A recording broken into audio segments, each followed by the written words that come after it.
پیش خدمت ہے قاسم علی شاہ کی کامیابی و کامرانی کے حصول کے لیے آفاقی اصولوں پر لکھی گئی کتاب کامیابی کا پیغام۔ اصل ہیرو کون؟ دنیا میں کئی طرح کے مزاج موجود ہیں۔ یہ تضاد ہی دنیا کی خوبصورتی ہے۔ لاتعداد لوگ اپنے غلط کردار اور غلط فیصلوں کی وجہ سے ناکام ہو رہے ہیں، اور کچھ خوش قسمت لوگ انہی ناکام لوگوں کی زندگیوں سے عبرت پکڑ کر نسخہ کامیابی حاصل کر رہے ہیں۔ اس دنیا میں اللہ تعالیٰ کا اس سے بڑا انصاف اور کیا ہوگا کہ یہ دنیا کامیابی کے متلاشی کو کامیابی اور ناکامی کے متلاشی کو ناکامی دیتی ہے۔ کامیاب وہ ہے جو اللہ تعالیٰ کے دربار میں کامیاب ہو، جس نے اللہ تعالیٰ اور اس کی مخلوق کو راضی کیا ہو۔ غلط انسان جس چیز کی تلاش میں سرگرداں ہوتا ہے اسے وہ کامیابی تصور کرتا ہے، لیکن اصل میں وہ ناکامی ہوتی ہے۔ عین ممکن ہے کہ انسان وہ چیز ناپسند کرے جو اس کے لیے بہتر ہو، اور وہ چیز پسند کرے جو اس کے لیے نقصان دہ ہو۔ بے شمار لوگ نہ تو خود ترقی کرنا چاہتے ہیں اور نہ دوسروں کو ترقی کرنے دیتے ہیں۔ شاید شاعر نے انہی کے لیے کہا تھا، ہم تو ڈوبے ہیں صنم، تم کو بھی لے ڈوبیں گے۔ یہ لوگ نہ تو کسی فرد کی اور نہ ہی معاشرے کی خوشحالی کے قائل ہوتے ہیں۔ انہیں نا امیدی کا بادشاہ کہا جا سکتا ہے۔ تنقید برائے تنقید ان کا پسندیدہ پیشہ ہوتا ہے۔ تقدیر ان پر کبھی مہربان نہیں ہوتی۔ یہ گمنام آتے ہیں اور گمنام ہی چلے جاتے ہیں، کیونکہ دنیا فقط تبصرے کرنے، رائے دینے، تنقید کرنے اور مشورے دینے سے نہیں بنتی، بلکہ اس کے لیے کام کرنا پڑتا ہے۔ ایک طبقہ فکر ذاتی مفاد کو ہمیشہ نظروں کے سامنے رکھتا ہے۔ وہ کسی کے بھلے کا سوچنا گوارا نہیں کرتا۔ ان لوگوں کو اپنے فائدے سے غرض ہوتی ہے، انہیں کم ظرف بھی کہا جا سکتا ہے۔ یہ آکاش بیل کی مانند دوسروں کا خون چوستے ہیں اور خود پھلتے پھولتے ہیں۔ یہ دنیا میں بادشاہ بھی بن جائیں تب بھی آخرت میں ناکام ہوتے ہیں۔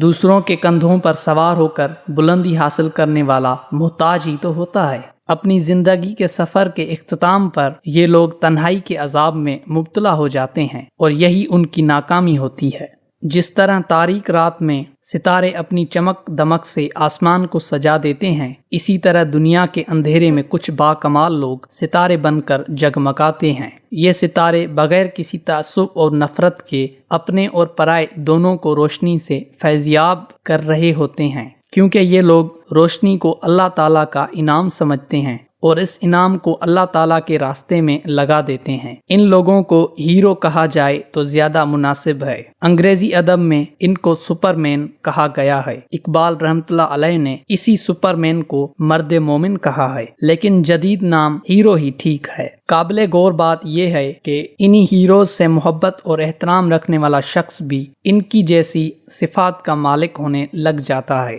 یہ لوگ مقناطیس کی مانند ہوتے ہیں۔ جو شخص ان کے تعلق میں آتا ہے وہ بھی منفرد شخصیت کا مالک ہونے لگ جاتا ہے۔ ہم فلموں میں جس ہیرو کو دیکھتے ہیں وہ صرف 3 گھنٹے کا ہیرو ہوتا ہے، مگر یہ لوگ زندگی کی فلم کے ہیرو ہوتے ہیں۔ ان کے متعلق کہا جاتا ہے کہ ہیرو وہ شخص ہے جو ہر طرح کے حالات میں ہمت کو قائم رکھتے ہوئے مستقل مزاجی سے اپنی منزل کی طرف رواں دواں رہتا ہے۔ وہ دنیا اور دنیا والوں سے تقاضا کرنے کے بجائے اپنے مالک اللہ تعالیٰ سے اور خود اپنی ذات سے تقاضا کرتا ہے۔ یہ لوگ معاشروں، زمانوں اور تاریخ کے نقیب ہوتے ہیں۔ یہ ٹرینڈ سیٹر ہوتے ہیں۔ ان کے دم سے دنیا کو آسانیاں ملتی ہیں۔ یہ لوگ خود سختیاں برداشت کرتے ہیں، اس لیے لوگ ان کی مثالیں دیتے ہیں اور انسانیت کو ان پر فخر ہوتا ہے۔ ان کے تذکرے اور باتیں لوگوں کو ہمت دیتے ہیں۔ یہ محبت اور امن کا درس بانٹتے ہیں۔ یہ زندگی کے اصل مفہوم کی تشریح ہوتے ہیں اور لوگوں کو اصل زندگی سے آشنا کرواتے ہیں۔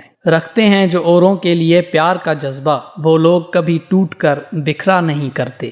دنیا کے بڑے بڑے سورما اور ستم کرنے والے حکمران بھی آج تک ایسی بیڑیاں ایجاد نہیں کر سکے جو ان ہیروز کے پیغام کو جکڑ سکیں۔ جس طرح ہوا، روشنی اور خوشبو اپنا رستہ خود بناتی ہے، اسی طرح ان کا نام اور پیغام سینہ بسینہ لوگوں کے دلوں کی دھڑکن بن جاتا ہے۔ سقراط کی طرح کئی اوروں کو بھی بظاہر دنیا سے مٹا دیا گیا، مگر آج بھی تاریخ انہی کے ناموں سے زندہ ہوتی ہے۔ ان کی بات اور پیغام کو اللہ کی طرف سے اذن ہوتا ہے کہ وہ لوگوں کے دلوں تک پہنچے تاکہ لوگ خوشحال ہوں اور ان کی زندگیاں آسان بنیں۔ یہ لوگ آسانیاں دے کر آسانیاں بانٹنے کا درس دیتے ہیں، اسی لیے سالوں بعد بھی لوگوں کے دلوں میں ان کے لیے محبت و احترام زندہ رہتا ہے۔